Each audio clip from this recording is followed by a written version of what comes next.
Hi friends, welcome to Harsha medico channel.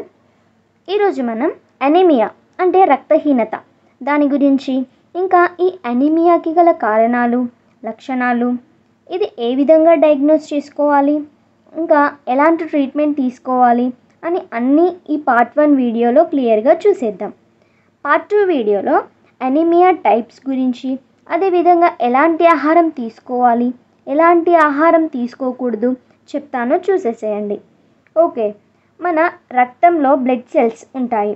ఈ red blood cells అంటే ఎర్ర రక్త కణాలు మన బ్లడ్లో ఉంటాయి. ఈ ఎర్ర రక్త కణాలు హీమోగ్లోబిన్ అనే రెడ్ కలర్ పిగ్మెంట్ అంటే బ్లడ్లో ఉండడం వల్ల మన బ్లడ్ అనేది రెడ్ కలర్లో ఉంటుంది. మన నార్మల్ హీమోగ్లోబిన్ లెవెల్స్ అనేవి మేల్స్లో చూసుకుంటే 12.5 నుంచి 16.5 గ్రామ్స్ పర్ డెసిలీటర్ ఉంటుంది. అదే ఫీమేల్స్లో చూస్తే 11.5 నుంచి 15.5 గ్రామ్స్ పర్ డెసిలీటర్ ఉంటుంది. సో మనకి ఈ హీమోగ్లోబిన్ శాతం పెరగాలి అంటే ఐరన్ అనేది చాలా ఇంపార్టెంట్. ఇంకా ఐరన్ అబ్జర్బ్ అవ్వడానికి విటమిన్ సి కూడా కావాలి. అలాగే ఈ ఆర్బీసీ వృద్ధి చెందడానికి అంటే ఎర్ర రక్త కణాలు ఉన్నాయి కదా, అవి వృద్ధి చెందడానికి ఫోలిక్ యాసిడ్ కూడా చాలా ఇంపార్టెంట్.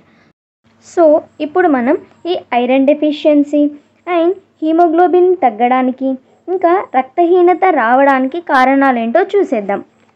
ఫీమేల్స్లో పీరియడ్స్ టైంలో హెవీగా బ్లీడింగ్ అవ్వడం వల్ల వస్తుంది. ఇంకా స్టమక్ అల్సర్స్ వల్ల, లైక్ పెప్టిక్ అల్సర్స్ కావచ్చు, ఇంకా కోలాన్ పాలిప్స్ వంటివి కావచ్చు. అదేవిధంగా మేజర్ యాక్సిడెంట్స్లో బ్లడ్ లాస్ అవ్వడం వల్ల, ఇంకా ఇంటెస్టైన్ వామ్స్ వల్ల, అదేవిధంగా ఐరన్, మినరల్స్, ఇంకా vitamin B12, vitamin C, folic acid వంటివి తగ్గడం వల్ల కూడా మన బ్లడ్ ప్రొడక్షన్ అనేది తగ్గిపోతుంది. ఇంకా ఎక్కువగా ఇంకా ఫ్రీక్వెంట్లీగా బ్లడ్ అనేది డొనేట్ చేసే వారిలో కూడా తగ్గుతుంది. అదేవిధంగా డైట్లో ఐరన్ తీసుకోకపోవడం వల్ల కూడా వస్తుంది. ఇంకా కొందరిలో చూస్తే ఐరన్ తీసుకున్నా కూడా డెఫిషియన్సీ అనేది ఉంటుంది. అంటే సీలియాక్ డిసీజ్ ఉన్న వారికి ప్రెగ్నెన్సీలో ఐరన్ అనేది తగ్గుతుంది. సో ఈ ఐరన్ అబ్జర్బ్ అవ్వకపోవడం వల్ల, అదేవిధంగా హెవీగా బ్లీడింగ్ అవ్వడం వల్ల కూడా వస్తుంది. సో ఇంకా చూసుకుంటే కీమోథెరప్యూటిక్ ట్రీట్మెంట్ ఉంటుంది కదా, అది తీసుకోవడం వల్ల కూడా తగ్గిపోతుంది. అదేవిధంగా కొన్ని మెడికేషన్స్, ఇంకా చూసుకుంటే మేజర్ సర్జరీస్ కావచ్చు, గ్యాస్ట్రో ఇంటెస్టైనల్ బ్లీడింగ్ కావచ్చు, ఇంకా బోన్ మ్యారో డిజార్డర్స్ ఉన్నా కూడా మన ఆర్బీసీ ప్రొడక్షన్ అనేది ఉండకపోవడం వల్ల హెచ్బి అనేది లోపం వస్తుంది. సో ఇంకా క్రోనిక్ మెడికల్ డిసీజెస్ వల్ల, లైక్ కిడ్నీ డిసీజ్ కావచ్చు, లివర్ డిసీజ్ కావచ్చు, కొన్ని క్యాన్సర్స్ కావచ్చు, ఇంకా ఐబిడి అంటే ఇన్ఫ్లమేటరీ బోవల్ డిసీజెస్, అలా వాటి వల్ల కూడా అనీమియా అనేది వస్తుంది. ఇంకా కొన్ని genetic diseases like sickle cell anaemia కావచ్చు, తలసేమియా కావచ్చు, ఇంకా ఇన్ఫెక్షన్స్ లైక్ HIV, ఎయిడ్స్, ఇంకా ట్యూబెర్క్యులోసిస్ వల్ల కూడా వస్తుంది. ఇంకా కొన్ని కీమోథెరప్యూటిక్ డ్రగ్స్ వల్ల కూడా ఇది అనీమియా అనేది మనకి వస్తుంది. సో ఇప్పుడు మనం లక్షణాలు చూద్దాం. లక్షణాలు అంటే సిమ్టమ్స్ చూద్దాం. వీక్నెస్ అంటే తొందరగా అలసిపోవడం, చర్మం అనేది పొడిపారిపోవడం అంటే పేలిపోవడం, కళ్ళు తిరిగి పడిపోవడం, చేతులు కాళ్ళు చల్లబడిపోవడం, శ్వాస తీసుకోవడంలో ఇబ్బందిగా ఉండడం, ర్యాపిడ్ హార్ట్ రేట్ అంటే గుండె అనేది దడగా ఉండడం. అదేవిధంగా ఐరన్ అనేది మనకి చాలా ముఖ్యం. ఈ ఐరన్ మన రక్తంలో ఉన్న ఎర్ర రక్త కణాలను తయారు చేయడానికి చాలా హెల్ప్ చేస్తుంది.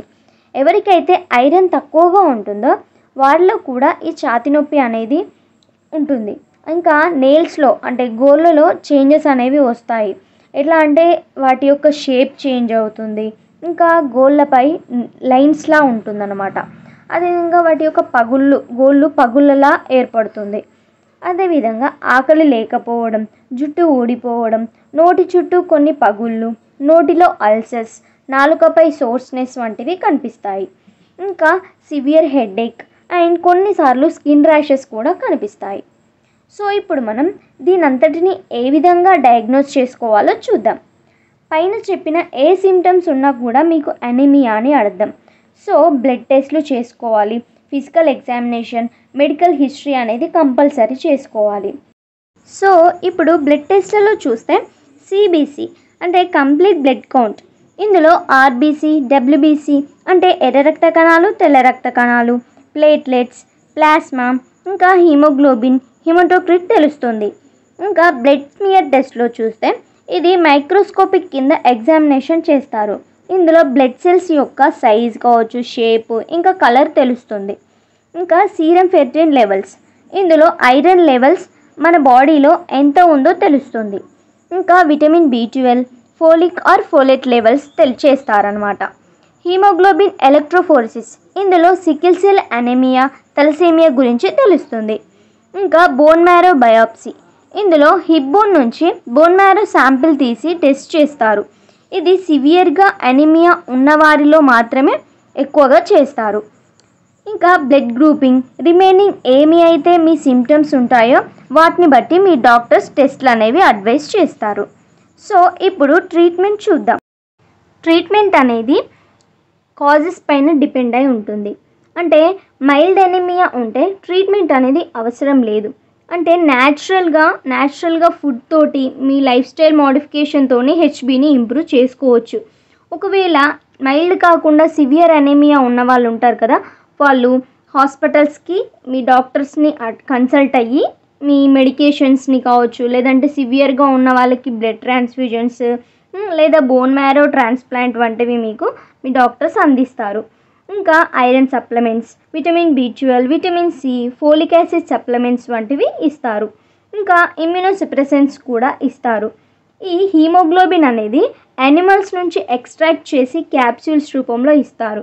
ఓకేనా. ఇంకా కొంతమందికి ఐరన్ ట్యాబ్లెట్స్, ఇంకా సిరప్స్ ఉంటాయి, వాటిని కూడా ఇస్తారు మీకు. ఓకేనా. ఇవన్నీ మీ ప్రాబ్లమ్స్ని బట్టి డాక్టర్స్ అడ్వైస్ చేస్తేనే వాడండి. లేదంటే మ్యాక్సిమం 99% న్యాచురల్గానే ఇంప్రూవ్ చేసుకోవాలి. ఇదే చాలా మంచిది.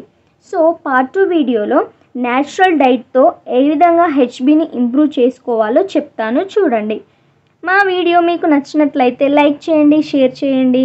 ఇంకా మరిన్ని వీడియోస్ కోసం సబ్స్క్రైబ్ చేయండి. Okay, thank you for watching. Bye.